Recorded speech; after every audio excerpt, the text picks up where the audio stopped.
Hello, everyone. Welcome back to Bronx MMA. I haven't changed my name yet, but I love you guys so much, and thank you guys for this opportunity to do this and make videos for you guys. And starting off with the UFC 326 predictions, early prelims: Jahanta Diaz versus Ryan Spann. Jahanta Diaz coming off a TKO loss to Mario Pintor. Not the best, not the worst either. Mario Pinto is a very exciting fighter. I believe Ryan Spann by submission now. Bruno Silva versus Ramazan Tamarov. Tamarov, a very good fighter, undefeated, and Bruno Silva coming off a submission win against Hong Sang Park. I believe Ramazan Bekov could pull this off by submission, so I'm going to go Ramazan by submission. Next, Kevin Holland versus Nicholas Dalby. Nicholas Dalby has a glass chin. Kevin Holland, on the other hand, coming off that, 2 groin shots to Mike Mallet. That was cheating, man. There was no doubt about it. I believe Kevin Holland could pull this fight off if he gave it his all. I generally believe Kevin Holland by TKO in round number 2. Next, Calvin Kattar versus Jose Delgado. Jose Delgado got robbed by Nathaniel Wood. Calvin Kattar, after his Aljo, he just went off the rails, man. After that loss to Aljo, he was already going off the rails, but after that loss to Aljo, he just went off the rails. There was nothing you could do about it. But Jose Delgado, one of the best fighters, I believe. Jose Delgado, 29-28. Next, Kyle Daukaus versus Edmen Shahbazyan. Kyle Daukaus coming off a 2 victory in under a minute. 2 victories in under 1 minute. Edmen Shahbazyan coming off a round 1 KO. They're both good. They're both one of the best, 2 of the best unranked middleweight fighters. I do believe that Kyle Daukaus would pull it off against Edmen Shahbazyan's grappling. Next, Charles Jourdain versus Bryce Mitchell. Weirdest matchup ever, I know. 2 featherweights turned into bantamweights. Both have fought John Silva. Both have got finished in the second round by John Silva, I believe. Do not call me out on that. I believe Bryce Mitchell, grappling-wise, would just be too much for Charles Jourdain. And I believe it would be Bryce Mitchell just dry humping him for 25 minutes or 15 minutes. Bryce Mitchell, round 2 submission. Next, Robeski versus Chase Hooper. One of the best fights you can make. Robeski always gets into wars. Chase Hooper shies away from wars. Robeski, one of the best grapplers and is a interesting ground and pound artist. Chase Hooper, not on the other hand. Robeski, just too much for him. Next, Basingwar Susakayev versus Michel Usalechi.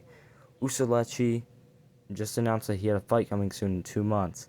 It's almost March in 2 months, so I think that could be a fight. Basingwar Susakayev has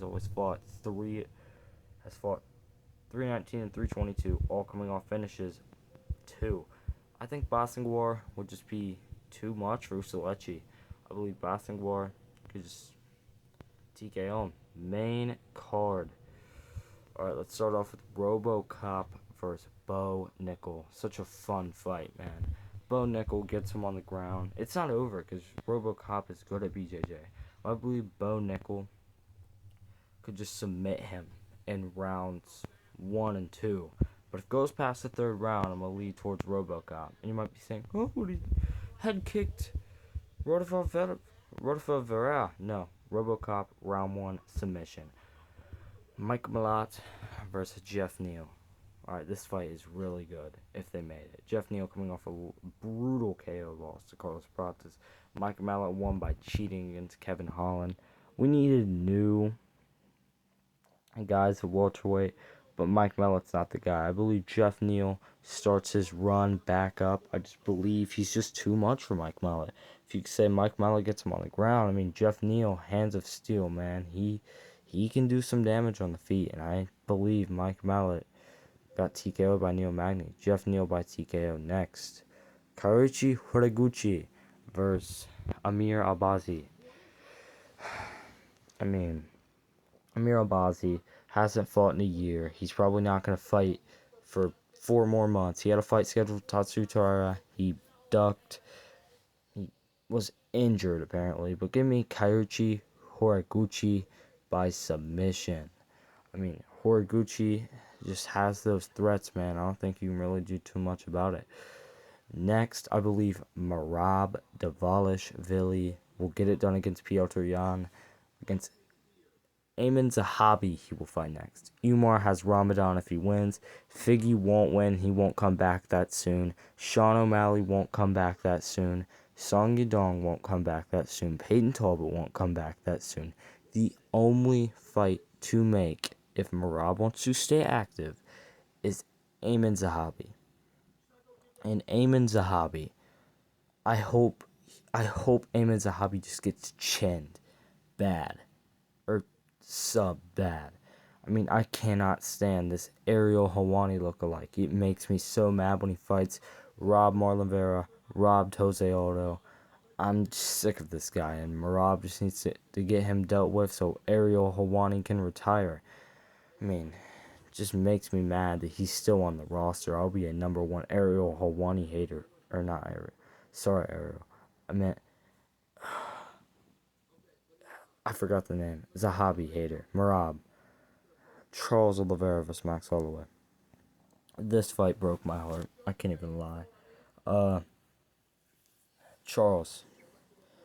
He just needs to stay away on the feet. Max Holloway is strong on his feet. Do not go to the middle when there's 10 seconds left. Please, for the love of God, do not go to the middle, Charles Oliveira. Just stay away from him when there's 10 seconds left. And I believe Charles will just sub him. If Max goes on the ground, it's over. I believe Charles will get the job done. Charles will shock the world once more. And we will become champion again. We will defeat Ilia Topuria.